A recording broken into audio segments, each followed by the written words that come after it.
നമസ്കാരം. വിശ്വകർമ്മജരുടെ രാഷ്ട്രീയ വിഷയങ്ങളെക്കുറിച്ച് ചില കാര്യങ്ങൾ പറയുന്നതിനാണ് ഈ വീഡിയോ ചെയ്യുന്നത്. എൻ്റെ പേര് ഹരിശങ്കർ. കേരള നിയമസഭാ തെരഞ്ഞെടുപ്പ് കഴിഞ്ഞു, ഫലപ്രഖ്യാപനം വന്നു. UDF വലിയ ഭൂരിപക്ഷത്തോടു കൂടി അധികാരത്തിലേറിയിരിക്കുന്നു. ശ്രീ VD സതീശൻ മുഖ്യമന്ത്രിയായി പുതിയ മന്ത്രിസഭയും ചുമതലയേറ്റു.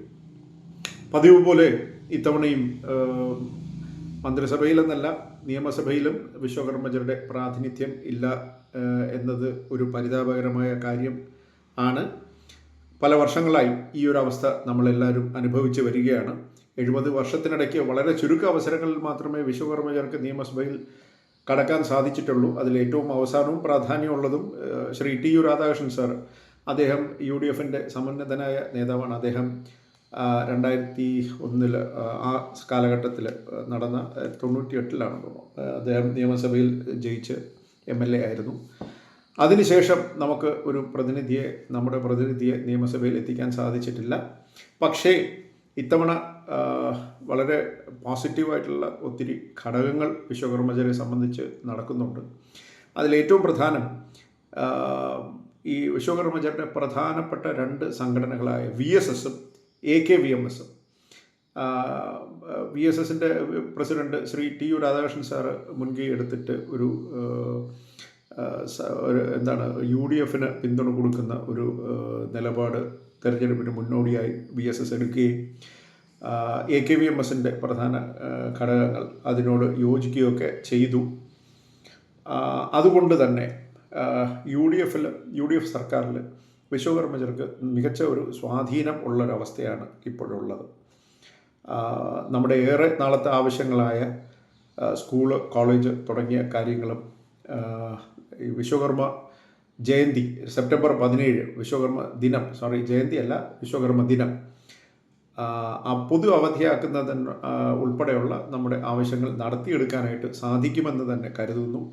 നമുക്ക് സ്വന്തമായൊരു സ്കൂള്, ഒന്നിൽ കൂടുതൽ സ്കൂള്, പോളിടെക്നിക്ക് പോലുള്ള ടെക്നിക്കൽ ഇൻസ്റ്റിറ്റ്യൂട്ടുകൾ, അതിനാവശ്യമായ സ്ഥലം, ഇതൊന്നും നമുക്കിതുവരെ സർക്കാരിൽ നിന്ന് ലഭിച്ചിട്ടില്ല. അപ്പോൾ അതൊക്കെ നേടാനായിട്ടുള്ളൊരു നല്ലൊരു അവസരമാണ്. അതിന് ഏറ്റവും പ്രധാനം സംഘടനകൾ ഒരുമിച്ച് നിൽക്കുക എന്നുള്ളതാണ്.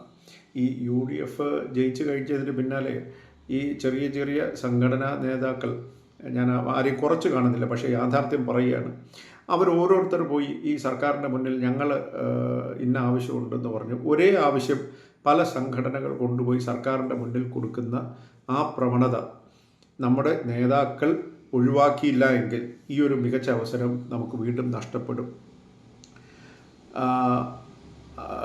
ശ്രീ TU രാധാകൃഷ്ണൻ, അദ്ദേഹം UDFൻ്റെ പ്രധാന കക്ഷിയായ കോൺഗ്രസിൻ്റെ ചുമതലയുള്ള ജനറൽ സെക്രട്ടറി എന്ന ഏറ്റവും ഉന്നതമായ പദവി വഹിക്കുന്ന ആളാണ്. അദ്ദേഹത്തിന് കോൺഗ്രസ് പാർട്ടിയിൽ നല്ല സ്വാധീനമുണ്ട്. ഇപ്പോഴുള്ള സർക്കാരിൽ അദ്ദേഹത്തിന് നല്ലൊരു ഇൻഫ്ലുവൻസ് ഉണ്ട്. അദ്ദേഹത്തെ മുന്നിൽ നിർത്തി ബാക്കി സംഘടനകൾ ഒരുമിച്ച് നിന്ന് ഒറ്റ വോയിസോടുകൂടി കാര്യങ്ങൾ അവതരിപ്പിക്കാൻ തയ്യാറായാൽ ഈ എല്ലാ സംഘടനകൾക്കും അവരാഗ്രഹിക്കുന്ന കാര്യങ്ങൾ നേടിയെടുക്കാൻ കഴിയും എന്ന യാഥാർത്ഥ്യം ഉൾക്കൊണ്ട് ആ ഒരു ബുദ്ധിയോടുകൂടി ഇനിയെങ്കിലും നമ്മുടെ സമുദായത്തിന് കിട്ടുന്ന അവസരങ്ങൾ നഷ്ടപ്പെടുത്താതെ ഒരുമിച്ച് ഈ പരസ്പരം അംഗീകരിക്കാത്ത ആ സ്വഭാവം ഇനിയെങ്കിലും നമ്മുടെ നേതാക്കൾ മാറ്റിയെങ്കിൽ മാത്രമേ നമുക്ക് മുന്നേറാൻ കഴിയൂ. അതല്ല TU വേണ്ട, ഞങ്ങൾക്ക് TU ഇല്ലാതെ തന്നെ കാര്യങ്ങൾ നടത്താൻ പറ്റുമല്ലോ. ഞാൻ ഈ TU രാധാകൃഷ്ണൻ എന്നുള്ളൊരു വ്യക്തിയെ പ്രൊമോട്ട് ചെയ്യാനായിട്ടോ അദ്ദേഹത്തെ ബൂസ്റ്റ് ചെയ്യാനായിട്ടോ അല്ല ഞാൻ ഈ പറയുന്നത്. പ്രാക്ടിക്കലായിട്ട് നമുക്ക് ചെയ്യാൻ പറ്റുന്ന കാര്യമാണ്. അദ്ദേഹം കോൺഗ്രസ് പാർട്ടിയിലെ നേതാവാണ്. നമ്മുടെ ഇടയിൽ നിന്ന് അത്തരത്തിൽ നേതൃനിരയിൽ വന്നവർ വളരെ കുറവാണ്. അപ്പോൾ അദ്ദേഹത്തെ മുന്നിൽ നിർത്തി കാര്യങ്ങൾ ചെയ്യുക. അതോടുകൂടി അതിനോടൊപ്പം BJP നയിക്കുന്ന കേന്ദ്ര സർക്കാരിൽ നിന്നും കാര്യങ്ങൾ നേടിയെടുക്കാനായിട്ട് നമുക്ക് അനുകൂലമായ സാഹചര്യങ്ങളുണ്ട്. അതിന് പാർട്ടിയുമായി ബന്ധപ്പെട്ട് പദ്ധതികൾ അവതരിപ്പിച്ച ഒരു സംഘം നേതൃനിരയുണ്ട്. അവരെ മുന്നിൽ നിർത്തി കേന്ദ്ര സർക്കാരിന് മുന്നിലും പദ്ധതികൾ അവതരിപ്പിച്ച് അവിടുന്നുള്ള നമുക്ക് കിട്ടാനായിട്ടുള്ള ആനുകൂല്യങ്ങൾ നേടിയെടുക്കാൻ പ്രാക്ടിക്കലായിട്ട് തയ്യാറാവുകയാണെങ്കിൽ ഈ വരുന്ന 5 വർഷം വിശ്വകർമ്മജർക്ക് നഷ്ടപ്പെട്ട ആനുകൂല്യങ്ങൾ നേടാനായിട്ടുള്ള ഒരവസരമാണ്. പ്രിയപ്പെട്ട നേതാക്കൾ ഇനിയെങ്കിലും ഒറ്റ തിരിഞ്ഞ് ഈ രാഷ്ട്രീയ നേതൃത്വങ്ങളുടെ മുന്നിൽ നമ്മുടെ ആവശ്യവുമായി പോകാതിരിക്കുക. നമ്മുടെ സമുദായത്തിൻ്റെ വിശാലമായ താല്പര്യം മുൻനിർത്തി, ഇത് ഞാൻ ഈ പറയുമ്പോൾ പലരും ചോദിക്കാം, അല്ലെങ്കിൽ ആരെങ്കിലും ചോദിക്കാം താനാരുവാ ഇതൊക്കെ പറയാനായിട്ടൊന്ന്. ഞാനൊരു സാധാരണ വിശ്വകർമ്മ സമുദായ അംഗമാണ്.